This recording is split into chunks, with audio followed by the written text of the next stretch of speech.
It's actually really important. But I would say of arcs, Chopper's the only one that doesn't arc. He's kind of a jerk in the beginning, and he's still pretty much a jerk later. It's like, yeah, like you think your cat, you know your cat will go through the period it gets older, it's kind of will sit on your lap more, but it's still a jerk. There's not much you can do to change it. And I think it's important for Chopper. But he does get a friend this year. So he doesn't really have... That he doesn't eject out an airlock. Yeah. That's a big step for him. It is. He's growing. It's a big step. But, you know, just because that was the last question. That was the last question. Did you like the episode? It's a very important episode arc to me, you know, to have Rex back. And, you know, you want to make sure you get that right. And just to talk briefly about that, if I can, you know, the whole thing with the clones, when I started to think about bringing them back, and I guess this is because I'm from Pennsylvania, and when you live in Pennsylvania, most old people move to Florida, and they fish, and they buy a big Winnebago or whatnot RV, and they travel to Florida. So I was always fascinated by that as a kid, and I would always draw Rex fishing.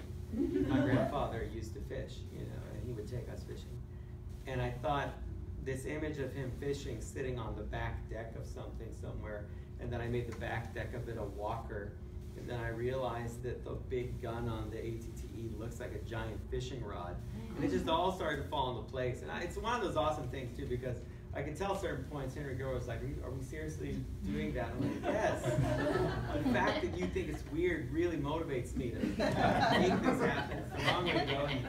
So I like this idea that it was a difficult thing for the clones, that they basically outlived their usefulness, and the Emperor got rid of them, the old guys.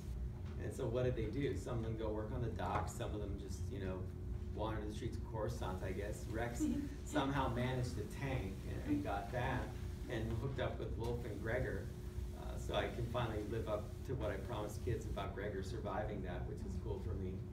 And there are these three old guys fishing, which is a very comforting thought to me, I guess.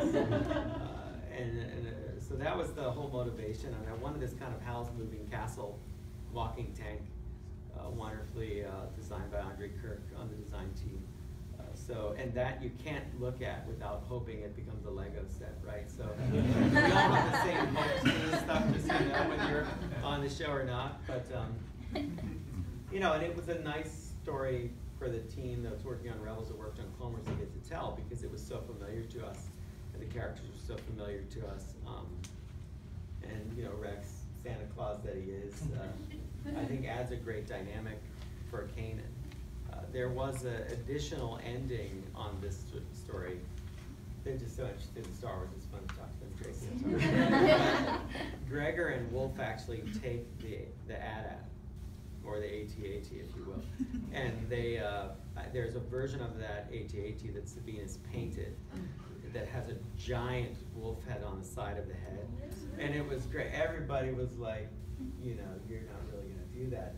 They prevented me from putting a tail on it because I just thought it looked like a gray wolf. But some that I want to have more fun than the gang does. But I had to cut it for time. But the whole idea for Film Nerds on why they would take this tank at the end was based on Kelly's Heroes, where Oddball, the tank driver, has a Sherman tank, and then he steals he pays for the Tiger tank at the end. And I love that movie. So. Yeah, man.